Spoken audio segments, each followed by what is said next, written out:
Bonjour. Coucou les filles. Ah oui, on s'est vu ce Coucou. matin. Ouais. Thérèse, tiens. Bonjour tout le monde. Bonjour tout seul. C'est qui cuisine? Ça fait du bruit. C'est nous, Pascal et Juliette, qui sommes à table en fait. Alors, Je vais couper le micro. ouais, voilà. Bonjour Christine. Bonjour Juliette. Ok, on se retrouve après pour les questions si vous voulez. D'accord? Ça vous va? C'est bien, vous êtes nombreux? Nombreux. Très bien. À tout à l'heure. Bienvenue. Alors aujourd'hui, on fait un sujet qui est intéressant. On fait un sujet de comment, je ne sais pas si je pourrais tout expliquer, mais déjà une bonne partie de comment gérer son appétit en pratique ou comment gérer son cerveau et l'appétit en pratique. Peut-être plus le cerveau et l'appétit en pratique. C'est pas mal ça comme titre. On va dire ça comme ça.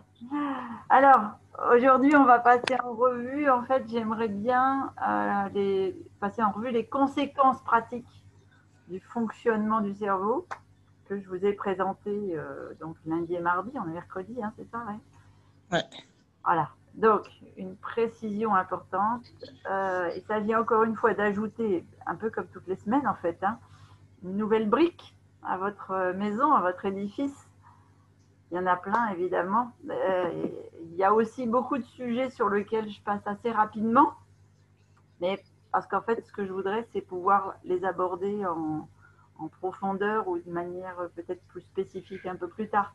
Vous savez, quand on fait des spécificités sur les glucides ou sur les protéines, des choses comme ça, peut-être que je vous ferai une vidéo spécifique par rapport à ça. Alors, vous l'avez sûrement compris maintenant, dans un monde idéal, c'est l'environnement alimentaire global qu'il faudrait revoir. Et ça découle de choix politiques, de choix de société. Bon, je suppose que si vous êtes ici à m'écouter, c'est que vous voulez changer ce sur lequel vous avez du pouvoir, c'est-à-dire votre vie personnelle, votre propre assiette. Alors, je vais quand même dire quelques mots. Selon moi, il faudrait mettre en place des systèmes comment je vais dire, qui rendent beaucoup plus facile et accessible les aliments bruts, à la fois économiquement, mais aussi peut-être géographiquement, et au contraire rendre l'accès plus difficile aux aliments palliatables, dont on a parlé depuis lundi. Et c'est pas juste mettre une taxe sur un ou deux produits hein, dont je parle, pas des choix politiques utopiques, mais plutôt revoir presque de fond en comble en fait tout notre système de distribution, parce que ce sont le plus souvent les personnes aux petits revenus qui sont le plus touchées par le surpoids, l'obésité, etc. dans nos pays riches. Et pour moi, ce n'est surtout pas eux qu'il faut pénaliser. En tout cas, pas les pénaliser économiquement parlant. Mais il faudrait qu'on réfléchisse à des mécanismes de transfert plutôt. Bon, alors, il y a une vraie question d'aménagement du territoire, je suis d'accord, parce qu'il y a des zones en dehors des centres de grandes villes où, par exemple, les seuls restaurants qu'il y a parfois dans certaines zones, je m'en suis aperçue parce qu'on bouge beaucoup, on voyage beaucoup avec les enfants, etc. Et des fois, on tombe sur 10 km ou 15 km à la ronde où les seuls restaurants, ce sont des fast-food. Il n'y a aucun marché de produits frais. Je sais qu'on parle par exemple de certains endroits où il y a carrément des, alors peut-être plus aux États-Unis, mais des déserts alimentaires. Donc je pense qu'on pourrait avoir aussi toute une réflexion, faire un débat un petit peu sur tout ça. Pourquoi pas aussi quand je parle avec les agriculteurs sur les subventions agricoles, pour enlever notamment les subventions sur les ingrédients utilisés massivement dans les produits de transformation, de haute transformation. Nous, ici, dans la région, on est fortement touché par la betterave à sucre. Et vous savez que c'est quand même un peu mon cheval de bataille, le sucre. Eh bien, les agriculteurs qui cultivent la betterave à sucre sont, on va dire, ultra graissés par les primes d'Europe. À croire qu'on a envie de produire plus de sucre. Voilà, il y a ça. Et puis après, on pourrait aussi parler, ouvrir un débat sur la publicité qui fait partie de tous ces signaux super puissants envoyés dans nos cerveaux pour nous susciter l'envie. Si les industriels dépensaient des milliards en publicité, autres, enfin, non, c'est pas comme ça qu'il faut que je le dise. Si les industriels dépensent des milliards en publicité, c'est que c'est pas pour rien, mais s'ils pouvaient mettre leur budget publicitaire dans d'autres formules de communication, à mon avis, ce serait mieux. Rien que si on prend par exemple Coca-Cola, le budget marketing mondial de Coca-Cola, c'est 4 milliards d'euros. Et je vais vous dire un truc qui me fait toujours halluciner, je ne sais pas si c'est le mot, mais 4 milliards d'euros, c'est le budget de fonctionnement de l'OMS, l'Organisme mondial de la santé. Je ne sais pas si vous faites un petit peu le parallèle, mais c'est des trucs qui me font toujours sidérer. Et alors, si je prenais le budget de l'éducation, je suis sûre qu'on arrive même, enfin j'en sais rien, j'ai jamais été me renseigner, mais c'est affolant. C'est affolant les différences. C'est affolant. On met des milliards et des milliards dans la malbouffe pour rendre les gens malades et on n'est pas capable de mettre des… Enfin, voilà, bon, c'est tout un débat. Je ne suis pas là pour ça, je ne suis pas là pour faire de la politique. Mais comment vous voulez lutter à armes égales, en fait, des fois, j'ai envie de me dire qu'on ne pourra pas améliorer la situation si on ne régule pas de façon drastique ou très fortement la publicité alimentaire. Hein. Alors, je vais peut-être que je vous parais extrémiste, hein, mais je suis convaincue qu'il faudrait interdire à 80% la publicité alimentaire, ou alors qu'elle soit peut-être gratuite pour quelques produits spécifiques, des produits sans marque, par exemple, une jolie pomme, une courgette, enfin, les fruits et légumes, quoi. Bon, allez, en attendant de pouvoir agir sur tous ces changements globaux, qu'est-ce que vous pouvez faire, vous, en tant qu'individu, ou qu'est-ce qu'on peut faire, nous, chacun d'entre nous? Donc, tout d'abord, on peut agir au niveau du contenu de notre assiette pour gérer les sensations de satiété. Pas facile à dire ça, hein, sensation de satiété.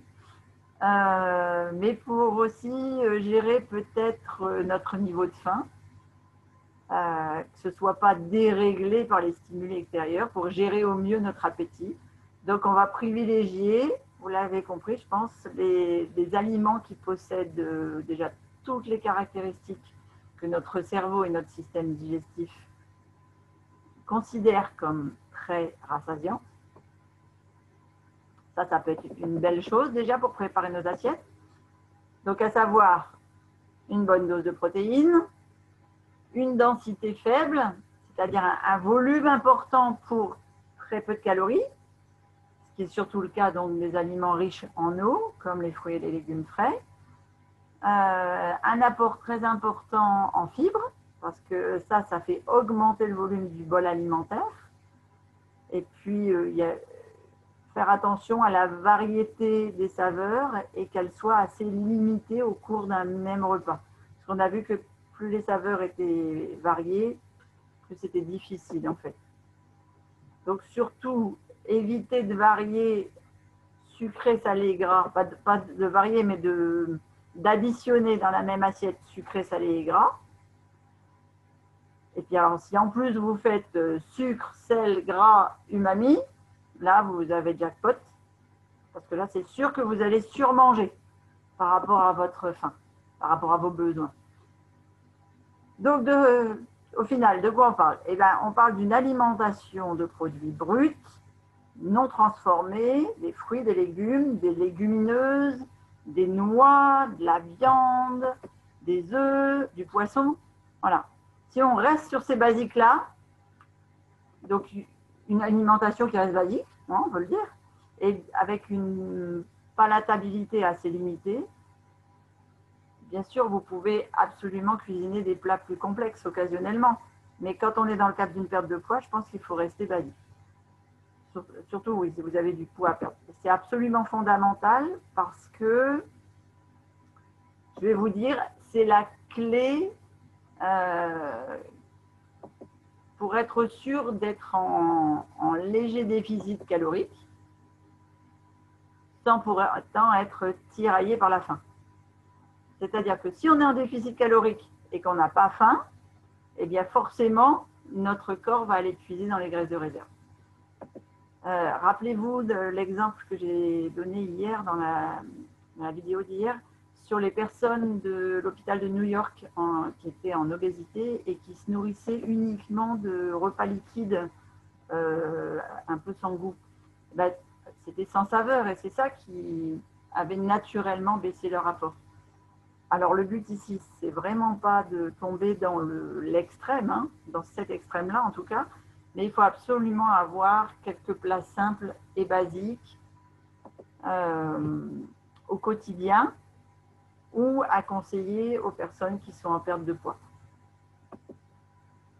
Et puis, au milieu de ces plats simples, de temps en temps, il y a un plat plus élaboré. Un plat simple et basique, ça peut revenir régulièrement et puis même souvent quand on est en perte de poids.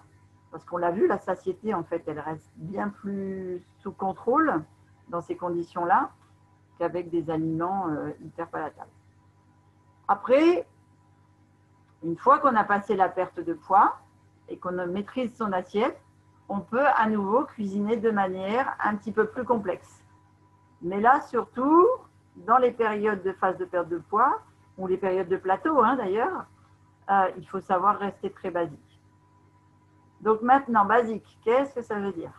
Donc c'est par exemple si je mets un morceau de poisson avec des brocolis à la vapeur et puis pourquoi pas en entrée, je sais pas, une patate douce râpée avec un petit peu d'huile d'olive dessus et du citron.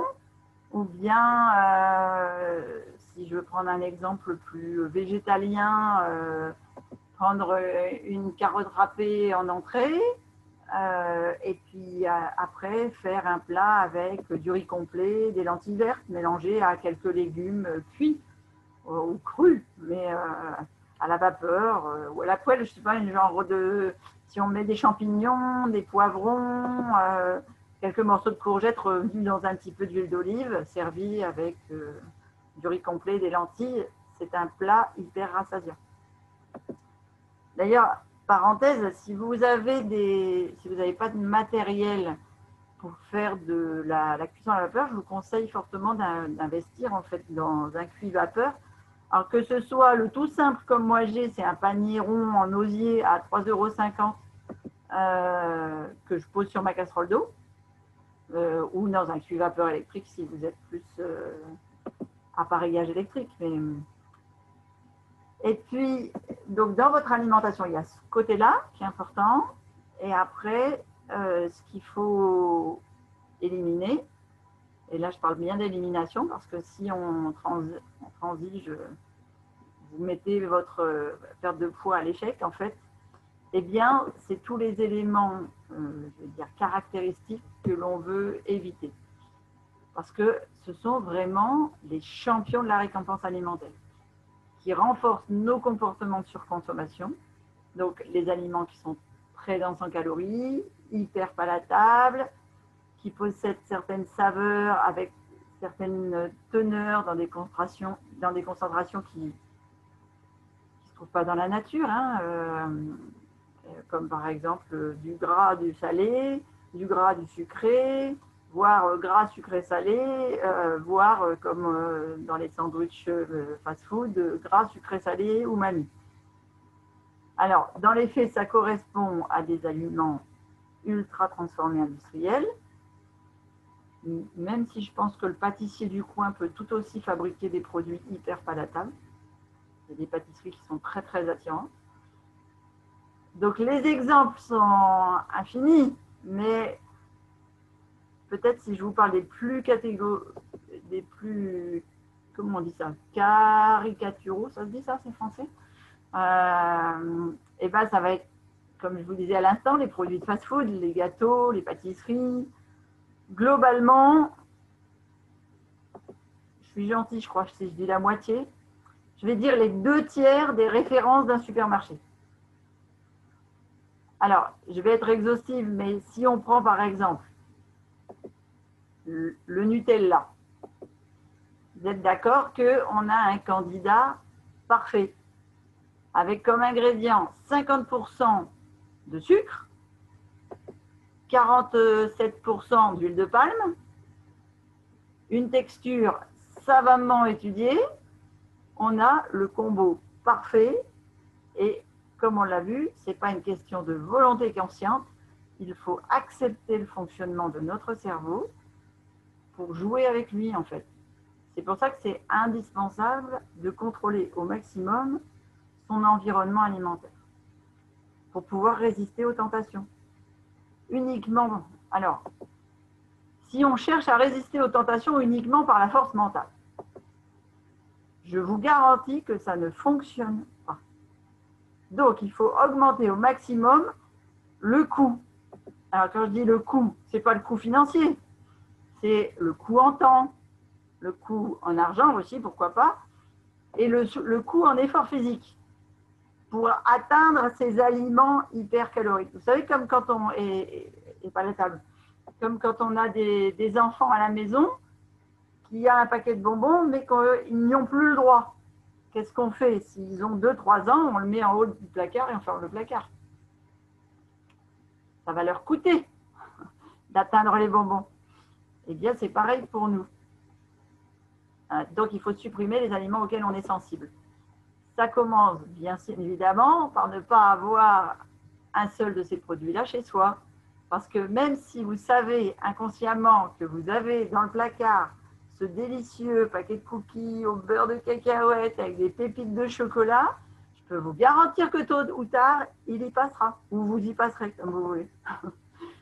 C'est comme ça qu'il faut augmenter au maximum en fait, le coût du grignotage pour ne plus avoir l'envie. Par exemple, en dehors des repas, si je me cite moi, je n'ai pour grignoter que des fruits frais qu'il faut éventuellement couper ou éplucher, quand c'est un melon, une pastèque, des choses comme ça, soit des noix ou des noisettes qu'il faut casser. Et casser la coque une par une, je peux vous assurer que c'est assez chronophage et donc forcément, ça limite au maximum la quantité que je consomme à la fois. Parce que même si je ne consomme pas de produits transformés depuis des années, mon cerveau ne résisterait pas longtemps s'il savait que dans le placard, il y a ce fameux délicieux paquet de cookies, alors au beurre de cacahuète et au chocolat. C'est parce que c'était un de mes péchés mignons que je vous cite celui-là. Voilà. Donc, ensuite, il faut évidemment faire le ménage des autres lieux de notre vie. Parce que si, je vais vous citer encore un autre exemple de ma vie, mais si dans votre entreprise, il y a des viennoiseries à disposition à 10 heures tous les matins pour les employés, c'est bien sûr dans votre intérêt, mais aussi celui des autres. Donc là, vous allez leur donner un coup de main, ça peut être intéressant, de demander à avoir soit des fruits, soit des noix, ou autres légumineux, hein, voire rien du tout, un thé vert à la limite.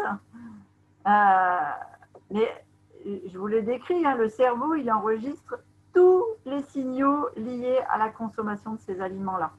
Les odeurs, le visuel, le chemin parcouru, etc. Il faut donc faire en sorte de ne pas ou de ne jamais s'exposer à ces signaux-là. Il faut faire en sorte de s'en protéger au maximum. Si par exemple, vous êtes accro au pain au chocolat d'une boulangerie spécifique sur le chemin de votre travail et que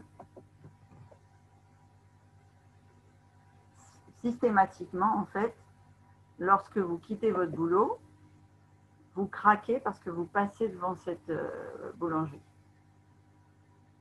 qu'est-ce qu'il faut faire? Eh bien, soit il faut éliminer le signal qui est déclencheur, donc on fait un détour, ou bien il faut ne plus prendre les pieds, mais passer en voiture, par exemple, comme ça on ne sent pas l'odeur. Alors là, les masques peuvent être bien. Voilà, on met le masque dans la rue juste parce qu'on va passer devant. Ça évite l'odeur du pain au chocolat. Mais les signaux externes, c'est des signaux ultra puissants. La publicité est ultra puissante. C'est donc indispensable de vous en protéger au maximum de chez Maximum. C'est vraiment le piège. Ça peut paraître facile pour certains, ce que je vous dis, d'éviter les pubs, etc. Ou bien d'éviter la télé. Mais on est bombardé, mais vraiment bombardé. Dès qu'on sort dans la rue, sans parler d'Internet, hein, rien que pour parler de là où vous m'avez rencontré sûrement ou découvert, que ce soit sur YouTube ou sur Facebook, eh bien, il y a des publicités avant toutes les vidéos. Et puis maintenant, il y a même des placements de produits, des vidéos sponsorisées par les industriels, partout, partout, partout. Et puis, il y a d'autres trucs aussi qui me rendent assez furieuse, mais je vous en parlerai demain, je crois, parce que si je me lance là-dedans, ça va être un peu compliqué. Alors, déjà, est-ce que par rapport à ça, à ces petites règles, vous avez des questions ou est-ce qu'il y a des choses que je peux vous aider, vous guider, dites-moi.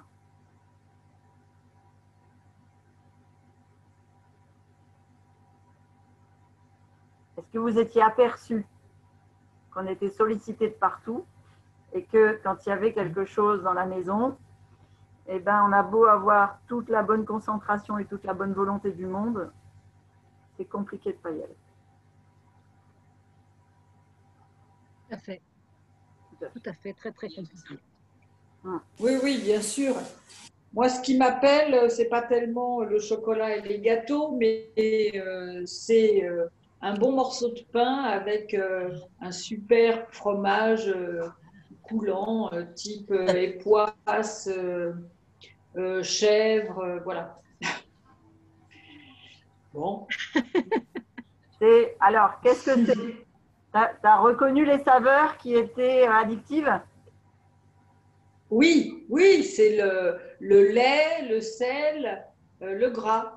Donc, le gras, le sel, et qu'est-ce qu'il y a dans le pain?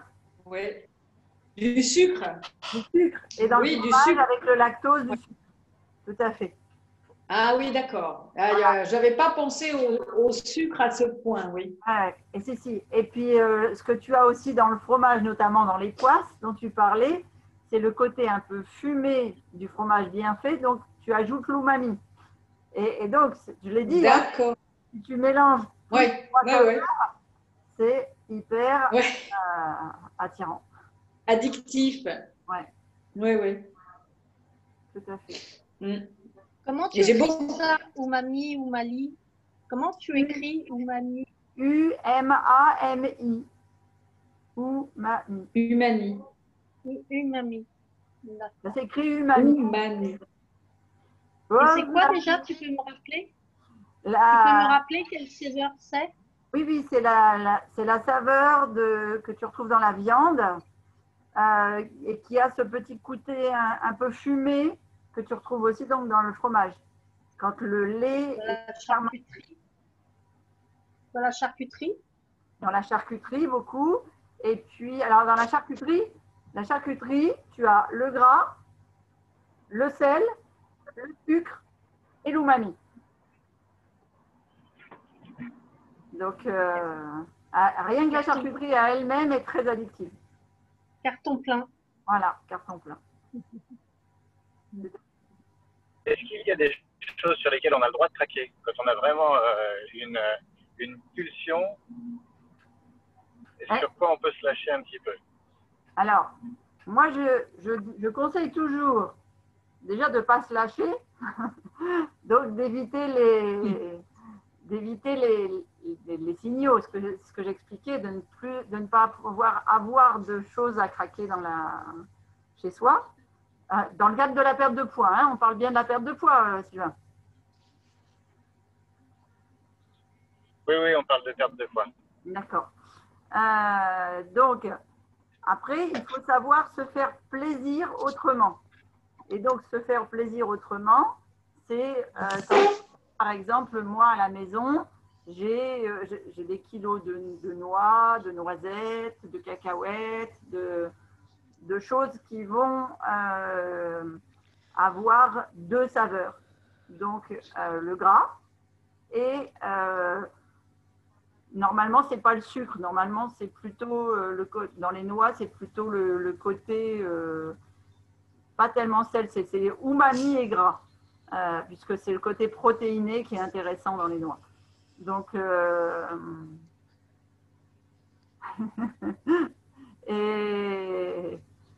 et donc, je dirais, éviter tout ce qu'il y a à la maison, c'est mieux. Éviter de faire des chemins pour passer devant des choses, c'est encore mieux. Nous, là, je vois l'été, avec la plage, c'est compliqué de descendre à la plage. C'est pour ça que maintenant, je descends tard le soir, parce que… Les glaces. Ah oui. Voilà, mais c'est impressionnant avec leur barbe à papa, leurs gaufres, leurs crêpes, leurs glaces. Et puis alors, ils font ça dehors, ça enfle. Ça sent bon. Je suis sûre que ça sent bien chez toi, Angèle. Moi, je suis obligée de m'arrêter pour Laura. Ouais, ils sont horribles. Enfin, ils sont horribles. C'est des commerçants et c'est l'été et c'est les vacances. Donc, mais voilà. Donc, j'ai trouvé, pour ne pas passer devant, je n'y vais plus dans la journée. J'attends qu'ils soient fermés. Mais les juillet, août, enfin juin, juillet, août et septembre, c'est compliqué. Ou alors tu laisses ton portefeuille à la maison. Alors ça, c'est une autre aussi technique. Sauf qu'elle engendre très souvent la frustration. Et quand tu es frustré, tu grossis.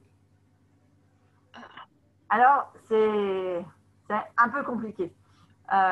Et tu grossis pas en graisse.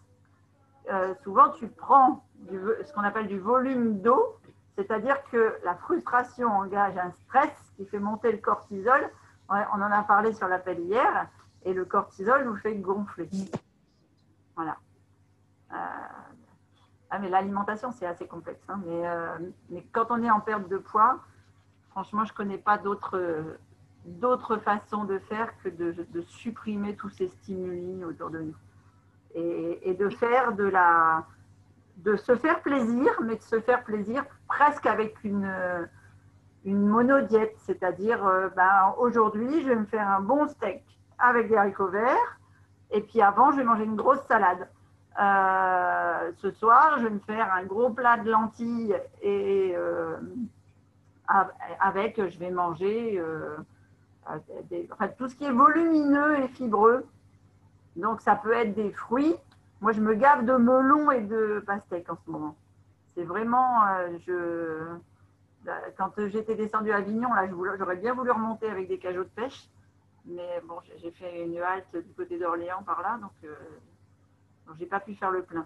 Mais tout ce qui est fibreux et volumineux, parce que ça remplit l'intestin, et puis toujours associé à une protéine, parce que c'est ce qui va vous nourrir et c'est ce qui va…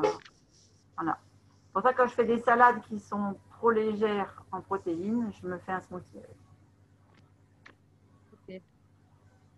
Alors Christine, puisqu'il est presque impossible de résister donc à tout ça, tu nous as parlé hier de l'hormone de satiété qui est la leptine. Est-ce qu'on peut augmenter comment augmenter la leptine, cette fabrication? Voilà, et en te créant des chemins de satisfaction sur des… C'est ce que j'expliquais avec les gens qui étaient à l'hôpital à New York et qui avaient un smoothie monogoût. Oui, alors je ne vous dis pas de faire ça, mais c'est quelque chose que l'on peut créer avec ce que je vous dis là, des repas basiques, simples. Parce que dès que vous allez dépasser on dit que c'est 21 jours, mais en fait, vous allez l'observer déjà au bout du 9e jour. quand on est en perte de poids et que sur 9 jours, on a des repas basiques et classiques, eh bien, le corps n'a plus ses envies. Il ne crée plus ses chemins vers les trucs addictifs. On parle d'habitude, mais en fait, ce n'est pas des habitudes, tu crées tes chemins, donc tu crées ta dopamine pour augmenter ta leptine par rapport à des plats simples. Et y a-t-il des aliments qui augmentent, qui contiennent de la leptine, qui augmentent ça, non? Non. Qui augmentent la leptine, non? C'est pour ça que le régime paléo, en général, on fait référence au régime paléo, ou alors, tu sais, on dit les régimes qui marchent le mieux, c'est les régimes qui font monodiète ou paléo, ou je ne sais plus ce qu'on m'a sorti. Et c'est pas que c'est des régimes qui marchent le mieux, c'est que moins tu multiplies les saveurs dans un repas, plus donc ça ressemble au naturel, moins tu crées de dopamine vers des aliments à saveurs multiples qui font grossir. Tous les aliments à saveurs multiples font grossir. C'est vraiment du trop plein de calories pour le corps. Et en plus, il ne te rassasie pas. Okay. C'est pour ça qu'un bébé a naturellement cet arrêt de faim et cette satiété. Parce que, en général, leur alimentation n'est pas diversifiée. Et dès qu'ils commencent à goûter à des choses comme Pascal disait tout à l'heure, le fromage, où on commence à mettre des gâteaux, des choses comme ça dans la bouche de l'enfant, eh bien, il crée des chemins de la récompense vers ces petites choses-là. Et alors, le summum, je ne sais pas si Brigitte, tu es en collège, toi? Tu es en collège, Brigitte? Ouais. Ah oui. Mais j'ai souvent eu des heures avec les enseignants de… Ah, peut-être Sylvain, il pourrait nous parler de ça. Tu es en maternelle, Sylvain? Ah, ben il a coupé. Mais j'ai souvent eu des heures avec les enseignants de mes enfants en maternelle et en primaire qui, quand l'enfant travaillait bien ou faisait une belle chose ou avait été sage et calme toute l'après-midi, donnent des bonbons et des gâteaux. Mais, Ouais. Je vous assure, mais combien de prises de bec j'ai eues et pourtant je ne suis pas méchante, hein, donc j'explique, mais… Et là, la maîtresse de maternelle avec qui je me suis pris le plus la tête par rapport aux bonbons, qui a été la maîtresse de mes deux garçons, elle est malade, elle a un cancer alors qu'elle n'est pas encore à la retraite. Mais c'était une mangeuse de cochonneries. Ah ben oui. Elle ne savait pas venir en classe le matin sans un gros sac de cochonneries. Ah oui. Voilà. Et moi, j'avais une maman qui avait des enfants dans la classe de mon fils. Et pour l'anniversaire de ses enfants, elle fêtait l'anniversaire de ses enfants chez McDo. Au secours, au secours. Et c'était rendez-vous chez McDo à 14h30. Oui. Donc, moi, je faisais déjeuner mon fils à la maison à peu près de façon équilibrée. Et à 14h30, il allait chez McDo et il était censé manger un sandwich avec des frites. Ça me rendait dingue. Ouais. Vous savez qu'à une période de ma vie, j'ai travaillé chez McDo pendant 18 Oui. ans. Oui. Bah oui. Nul n'est parfait. Tiens, j'allais le dire. Voilà. C'était un emploi de bouche. Et c'est une belle école quand même. C'est une Tu apprends très beaucoup belle de choses, école. sauf sur l'alimentation. Voilà. C'était un emploi alimentaire. C'était un emploi, c'est pour ça que j'ai un emploi de bouche.